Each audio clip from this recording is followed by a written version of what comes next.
வணக்கம். Welcome to பட்டணம் village foods. இன்றைக்கி நம்ம சேனலில் சுவையான கொத்தமல்லி சட்னி பண்ணியிருக்கேன். இது பண்ணுறதுக்கு நாட்டு கொத்தமல்லி கொஞ்சம் எடுத்திருக்கேன். 2 ஸ்பூன் தேங்காய் துருவல், 4 வரமிளகாய், 2 ஸ்பூன் உளுந்தம்பருப்பு, 1 ஸ்பூன் துவரம்பருப்பு, கொஞ்சமாக புளி எடுத்திருக்கேன்.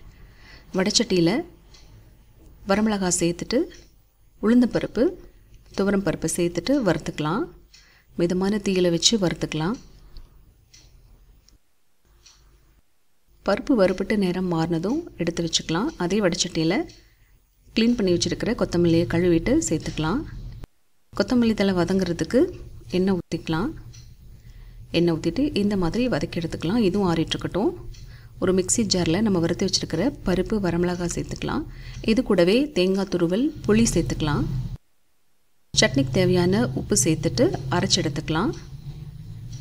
அரைச்சதுக்கப்புறம் கடைசியாக நம்ம ஆற வச்சுருக்கிற மல்லித்தழையை போட்டு அரைச்சி எடுத்துக்கலாம்.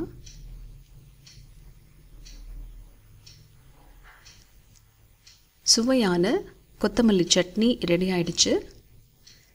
இந்த கொத்தமல்லி சட்னி இட்லி, தோசை, சாதத்துக்கு சூப்பராக இருக்கும்.